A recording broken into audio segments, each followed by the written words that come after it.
Ladies and gentlemen, it was a matter of when, not if. Konami, at least for Europe for now, but you know they're going to bring it to all the other territories. Konami in Europe has changed their end of match procedures and how all of this BS is going to work. TLDR, it's essentially with some other things added in that we're going to go over. It is essentially the same thing that we already pushed back on, that they said originally when we pushed back that they may implement it at a later date. But they're like, oh, we hear you. We're not going to do this right now. They have implemented it anyway. And it makes it sounds like that they've described it actually better, but that if a winner hasn't been decided, then just everybody loses. So the end of match procedure, I can't even fucking talk straight because I'm just so flabbergasted. But Konami of Europe posted about 45 minutes ago on their social medias that they have made adjustments to their policy documents. One of the biggest ones being the match results. They talk about how you can report the match result on Neuron and things like that. But I want to focus on what they have changed. They've also increased the round cap for events, and like they made it sound like that only top 8 is like going to get their invite to Nats, which is fucking insane to me. So let's talk about it here. So let's start off with the end of match procedures. So if a match result for a completed match, paper match slip report to scorekeeper is not submitted within 5 minutes of the end of the round, the duelist responsible for reporting the match result will incur a procedural error consisting of a game loss. End of match procedure. If a Swiss round match does not finish within 50 minutes, they've upped it from 45 to 50, the result will be a double loss. When time ends in the round, the match is over. Neither duels may begin or continue any action that may take place in the game because we want to give you the middle finger. Sorry, I accidentally added that part in. If time expires and the match is not finished, it will be a double loss. A match is considered finished when one of the duelists has either won 2 duels or lost 2. If the duelists have completed 3 duels without the match finishing and there's no time remaining in the round, the duelist will go into a 4th duel. Don't know how the fuck you're doing that. For any single elimination tournaments or the single elimination top cut of a Swiss round tournament, the final match of this event will be untimed. That is the other big thing here, is that in the top cut of events, there is no longer a time limit, but they're somehow still going to implement slow play penalties because they don't want to be paying hundreds of dollars an hour for these big ass event venues, I guess. If any other matches are untimed, this information will be made available in the FAQ for the event. Otherwise, the end of match procedures for all Swiss rounds and single elimination tournaments will be the same. Sanctioned and official events use a tiebreaker system to determine which duelists rank higher when both have the same number of match wins. So that is for the end of match procedures. There's also one here about the, well, let's just see here if they changed anything for privileged information. This includes sharing and reposting privileged info. It's not restricted to the original sources. Okay, that seems to be the same thing. Now, if we look here to the rounds, constructed deck information, number of rounds, here we go. The number of rounds played in sanctioned or official tournaments based on the total number of duels. If a specific operation document's been provided for this event, regional qualifier, blah, blah, blah, any round information set forth in that docs must take precedence. Number of rounds and top cut, if any, must be advertised before the start of the event and cannot be changed afterwards. TOOTS may run events with no top cut, blah, blah, blah, blah. And then they've got the rounds here, 3 rounds assists, playoff, top cut, optional, top 4. And then you look here, 33 to 64 players, 6 rounds of Swiss. It's just straight top 8. So this is like something new here, tier 1 and tier 2. It doesn't matter. It does not matter at all how many players you have. It's just a top 8 cut. So what this has me worried about, at least how they explained it in their article, if we look here to the latest information. Okay, sorry about that jump cut, you guys. I wanted to pull up the actual thing where they talked about things have changed. So the time limit, as we mentioned, they upped it to 50 minutes. The number of rounds, this is a new subsection where basically they're going to be adding more rounds to where you can get top 8 easier. So the maximum top cut for any number of tournament participants is 8. Regardless of how many duels enter a tier 1 or 2 tournament, the top cut playoff will cap at 8 duelists. Now, if I remember correctly, tier 1 and 2 events does count regional qualifiers.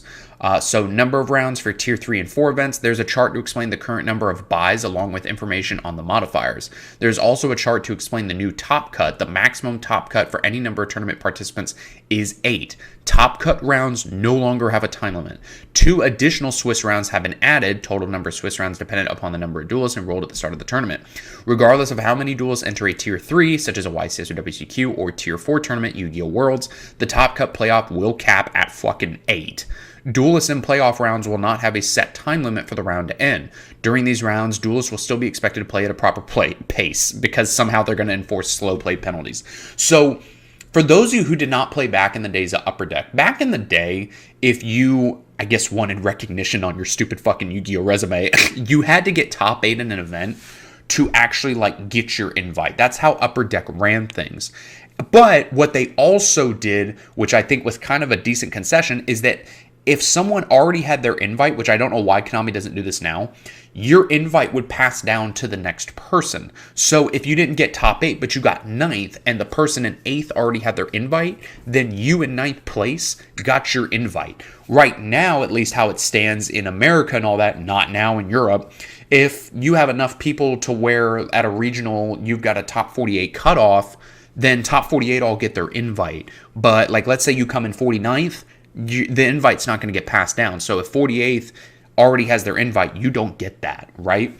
Now that you're capping this at top 8, at least how they explain it here, it makes it sound like everything is just going to be top 8, no ifs, ands, or buts, which seems absolutely ridiculous to me. Like, if we look here at number of rounds,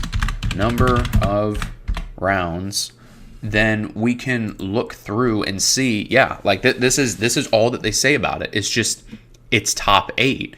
After registration closes, 227 duelists have registered for the tournament. This means the tournament will have 7 rounds of Swiss, followed by a top 8 playoff cut. Yeah, so y'all in Europe are going to be playing out top 8 like you used to do back in the Upper Deck days. 2 duelists register late, beginning the tournament with a round 1 match loss. Even though this brings the attendance total 129, only 7 are played, but the prizing is changed to the next level if applicable. So there's a lot to go through here, but long story short, they're implementing the double loss shit that people didn't want to deal with anyway. If a duelist loses 2 duels, if both duels have 1 game loss in a match and both receive a simultaneous game loss, the match is considered a double loss, which means neither duelist will receive a win for the match. Well, then there you go. This is exactly what I was looking for. So I don't. What are they expecting to happen? Like, everyone ends up with losses? Like, this is just fucking ridiculous. Or played in best of 3. It's possible to play more than the first duelist to win 2 duels is declared the winner. If a duelist loses 2, they consider a loss the match. If both duelists have 1 game loss in a match and both receive a simultaneous loss, the match is considered a double loss, which means neither will receive a win. So, but then, like, what if you're up a game? Like, it doesn't even have anything here about if you're up a game. I would assume that it's still just a double loss the way that they're explaining it. So I was hoping that actually they would have a better explanation as to why, but they don't even have an explanation where, like, if you're up a game, and yeah, they have nothing here.